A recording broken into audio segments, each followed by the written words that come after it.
अस्सलामुअलैकुम, welcome to my YouTube channel. मैं हूं बिलाल हुसैन और आप देख रहे हैं मेरा यूट्यूब चैनल।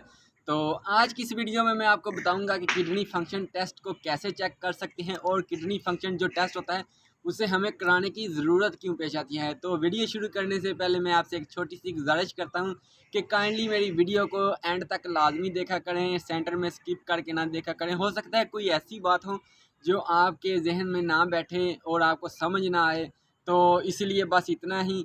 तो चलें स्टार्ट करते हैं आज की इस वीडियो को।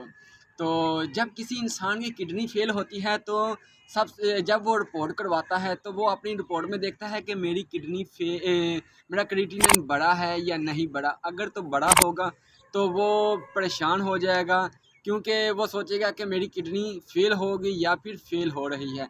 और अगर एक नॉर्मल इंसान है वो भी अपनी जो है रिपोर्ट करवाएगा तो वो भी उस रिपोर्ट में देखेगा कि मेरा क्रिएटिनिन बड़ा है कि नहीं बड़ा, क्योंकि ज़्यादातर लोगों को यही लगता है कि क्रिएटिनिन बढ़ने से हमारी किडनी जो है वो फेल हो रही है।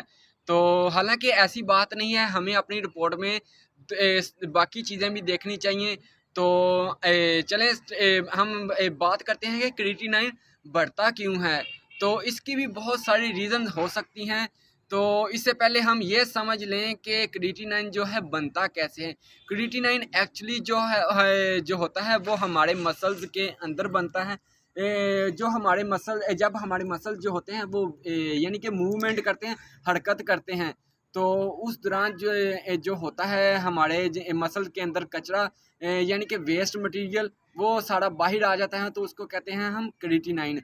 तो अब बात आती है कि जो वेस्ट मटेरियल होता है ये कहाँ से आ जाता है। भाई मेरे ये बात ऐसी है कि जब हम सारा दिन में जितनी भी प्रोटीन इस्तेमाल करते हैं वो हमारे मसल्स यानी कि हमारा जिस्म, हमारी बॉडी उसको ग्रो करने के लिए इस्तेमाल करती है। और उस दौरान जितनी भी बाकी प्रोटीन यानी कि बच जाती है वो होती है, इस्तेमाल करने के बाद जो बच जाती है वो होती है वो होता है वेस्ट मटेरियल। तो अब बात करते हैं कि जो क्रिएटिनिन वो बढ़ता कैसे है। भाई मेरे जब हमने एक्चुअली अचानक से प्रोटीन की मिकदार जो है बढ़ा दी यानी कि ज़्यादा कर दी, तो उस दौरान जितनी प्रोटीन हमारी बॉडी को चाहिए उसने उतनी प्रोटीन रख ली और बाकी जो है उसने ज़ाया कर दी, यानी कि वेस्ट मटेरियल की शक्ल में ज़ाया कर दी और वो हमारे ब्लड में शामिल हो गई। तो उसके बाद जो है वो क्रिएटिनिन उसको हम कहते हैं क्रिएटिनिन। तो इस मकदार में इस दौरान अगर हम अपनी रिपोर्ट करवाएंगे तो उसमें उस दौरान जो होता है हमारा क्रिएटिनिन वो बड़ा होता है। तो दूसरी रीज़न ये भी हो सकती हैं कि अचानक से हमने जो अपनी एक्सरसाइज होती है यानी कि अचानक से हमने जिम ज्वाइन कर ली, तो उस दौरान हमने जो है एक्सरसाइज ज़्यादा होने की वजह से हमारे मसल्स में ज़्यादा हरकत होना शुरू होगी। तो उस वजह से भी जो है क्रिएटिनिन वो हमारा बढ़ गया, क्योंकि मसल्स ने मूवमेंट ज़्यादा करने शुरू कर दी तो वो वेस्ट मटेरियल भी ज़्यादा बाहर निकालेगा। तो तीसरी रीज़न ये भी हो सकती है कि अचानक से हमें या अगर हमें बुखार हो जाता है, ज़्यादा बुखार हो जाता है, तो उस दौरान भी हमारे जो मसल्स होते हैं वो कमज़ोर होना शुरू हो जाते हैं। तो इसलिए जो होता है मसल्स के कमज़ोर होने की वजह से हमारा जो वेस्ट मटेरियल है वो भी ज़्यादा बाहर निकलेगा, तो इस वजह से भी हमारा जो है क्रिएटिनिन बढ़ जाता है। इसका मतलब ये नहीं कि हमारी जो किडनी है वो फेल हो गई है, क्योंकि क्रिएटिनिन के ऊपर नीचे होने से ये नहीं देखा जाता कि हमारी जो किडनी है वो फेल हो गई है। जब हमारी किसी भी इंसान की किडनी फेल होती है तो उसमें कुछ सिम्टम इस तरह के दिखाई देते हैं, मसलन हो गया हमें वॉमिटिंग होना शुरू हो जाएगी, और दूसरा ये कि हमारा किसी चीज़ को खाने को दिल नहीं करेगा, और तीसरा सिम्टम ये होगा कि हमारे पाँव वगैरह सूज जाएंगे, मुंह में स्वेलिंग आ जाएगी, हमारे हाथ पैर यानी कि हमारे हाथ पाँव मुंह में स्वेलिंग आ जाएगी। तो इस सूरत में अगर ये सिम्टम दिखाई देते हैं तो हमें फिर अपना ब्लड टेस्ट करवाना चाहिए। तो जो ब्लड टेस्ट होता है वो ये होता है कि यानी कि हमने अपनी RFT रिपोर्ट करवानी होती है। तो RFT रिपोर्ट में जो हम देखते हैं वो होता है क्रिएटिनिन। तो क्रिएटिनाइन की जो देखा जाता है ना, अगर तो हमारा क्रिएटिनाइन बड़ा होगा तो साथ हम देखते हैं कि हमारा यूरिया भी बड़ा है कि नहीं बड़ा। तो क्रिएटिनाइन की नॉर्मल रेंज जो है वो मैं आपको बताता चलूँ कि जो क्रिएटिनाइन की नॉर्मल रेंज होती है वो होती है 0.6 से लेकर यानी कि 0.6 से लेकर 1.4 तक। तो ये होती है क्रिएटिनाइन की नॉर्मल रेंज। तो अगर तो 1.4 से ज़्यादा है तो फिर आपने देखना है कि साथ मेरा यूरिया भी जो बड़ा है कि नहीं बड़ा। तो अगर तो जो एक नॉर्मल इंसान होता है ना, तो उसकी जो नॉर्मल रेंज होती है ना वो होनी चाहिए, यानी कि 1.0 से लेकर 0.89 के दरमियान होनी चाहिए, जिसकी दोनों किडनी हेल्दी हैं। ये उसकी मैं रेंज बता रहा हूँ। तो अगर तो अब बात करते हैं कि यूरिया की जो नॉर्मल रेंज होती है वो होती है 13 से लेकर यानी कि 50 के 13 से लेकर 50 के दरमियान होती है, यानी कि 13 से लेकर 50 ml पर डेसीलीटर।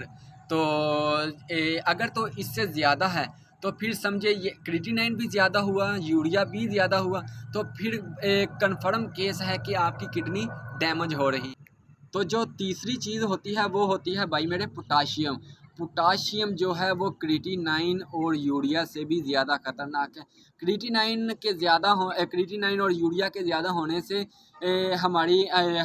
हमें स्वेलिंग होगी और यानी कि वॉमिटिंग वगैरह आएंगी, जो मैंने आपको सिम्टम पहले बता दिए हैं। अगर हमारा पोटाशियम लेवल नॉर्मल रेंज से ज़्यादा है तो भाई मेरे ये हमारे मसल्स को कमज़ोर करेगा और हमें थकावट महसूस होगी, और हमें इसकी वजह से पोटाशियम ज़्यादा होने की वजह से हमें हार्ट अटैक भी हो सकता है, क्योंकि जो हमारा दिल होता है वो भी एक मसल्स का ही बना होता है।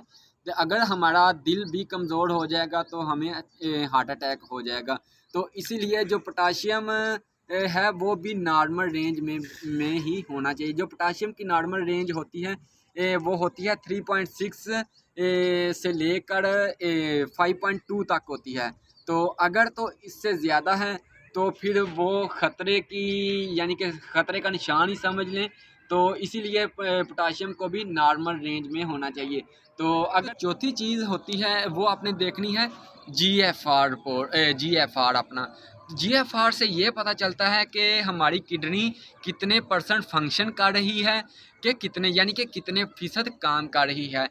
और दूसरी रिपोर्ट जो करवानी होती है वो है urine complete test. Urine complete test में हम ये देखते हैं कि हमारे यूरिन में यानी कि हमारे पेशाब में कितना क्रिएटिनाइन जा रहा है, उसकी उधर भी नॉर्मल रेंज है कि नहीं। तो और साथ ही साथ उसमें प्रोटीन भी देखी जाती है कि प्रोटीन कितने पॉइंट जा रही है। तो प्रोटीन की जो नॉर्मल रेंज होती है वो 15 mg से यानी कि मिलीग्राम से कम होती है। तो अगर तो +1 जा रही है तो इसका मतलब ये होता है कि प्रोटीन थोड़ी जा रही है, और अगर तो +2 होगी तो इसका मतलब है कि थोड़ी ज़्यादा जा रही है। तो अगर तो +3 है तो इसका भाई मेरे मतलब होगा कि प्रोटीन जो है बहुत ही ज़्यादा जा रही है इसकी, और प्रोटीन के ज़्यादा जाने की वजह से आपकी बॉडी में प्रोटीन बचेगी नहीं, क्योंकि हमारे यूरिन के ज़रिए जो है प्रोटीन खारिज हो रही है, तो हमारी बॉडी में प्रोटीन बचेगी नहीं। तो जो है हमारी बॉडी जो है कमज़ोर होना शुरू हो जाएगी, क्योंकि जो हमारी बॉडी है ना वो प्रोटीन की ही बनी हुई है। तो आज की वीडियो में सिर्फ इतना ही। अगर मेरी वीडियो पसंद आई हो तो काइंडली इसको लाइक कर दें, शेयर कर दें, और सब्सक्राइब करना तो मत भूलें, और बेल आइकन के बटन को प्रेस कर दें ताकि मेरी हर नई आने वाली वीडियो आपके पास सबसे पहले पहुंचे। वीडियो का इंतज़ार करें। इंशाल्लाह नेक्स्ट वीडियो में मैं आपको बताऊंगा कि जो है जिन मरीज़ों की किडनी फेल हो रही है वो अपनी डाइट पे कंट्रोल करके डाइट का ख्याल रख के कैसे अपने क्रिएटिनाइन को कंट्रोल कर सकते हैं। तो तब तक के लिए इजाज़त दीजिए। अल्लाह हाफ़िज़।